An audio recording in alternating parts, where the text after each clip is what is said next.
राष्ट्रीय संबंध, इसमें सारा इंटरनेशनल आ जाता है।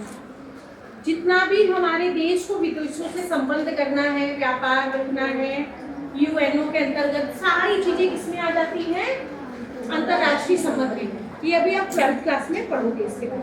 ठीक, अब 7th नंबर पे कौन सा सब्जेक्ट आ जाता है? क्या हो गया? लोक प्रशासन। लोक प्रशासन।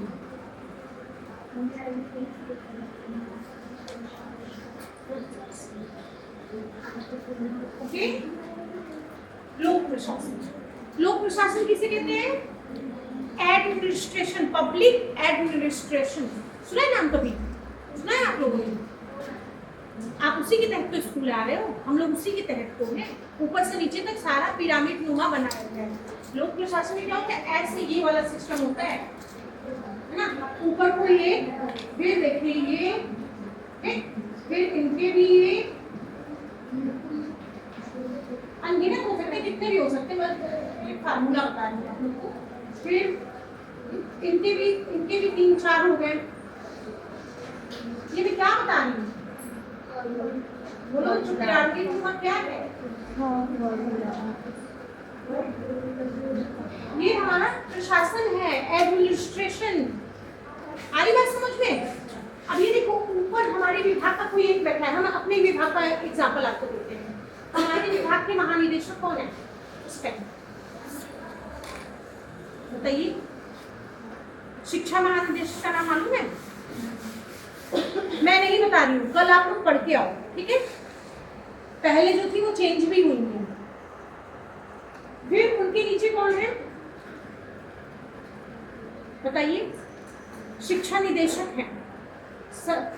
उनसे ऊपर सचिव हैं। सचिव उनसे ऊपर क्यों है? क्योंकि सचिव डायरेक्ट मंत्री के नीचे होते हैं, है ना? अब ये एक एकल वाला सिंबल थोड़ा ऊपर भी जाएगा, ये आगे बात समझ। यहाँ आगे हमारी शिक्षा मंत्री। शिक्षा मंत्री मतलब मैं तो एक हल्का सा आपको एग्जांपल दे रही हूँ। ये शिक्षा मंत्री आ गए, ये सचिव आ गए, ये हमारी महानिदेशक आ गई, महानिदेशक के अंदर कई निदेशक आ गए।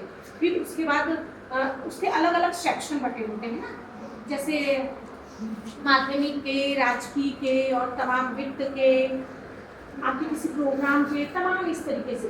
ये तो मैं शिक्षा विभाग का बता रही हूँ, बट हमारे प्रशासन में भी ऐसे ही है।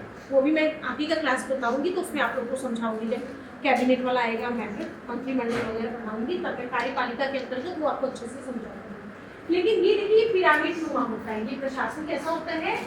पिरामिड नुमा। पिरामिड ऐसा ही होता है ना, पिरामिड ऐसे शेप में होता है ना, नीचे फिर उसके ऊपर, फिर उसके ऊपर, नीचे से ज्यादा, फिर थोड़ा पतला ऐसे।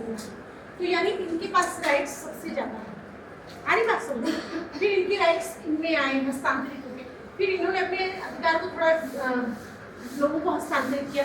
एक व्यक्ति सारा कुछ तो कर नहीं सकता, तो काम को सुलभ बनाने के लिए और सुचारू रूप से काम हो, इसके लिए इसको डिवाइड किया जाता है।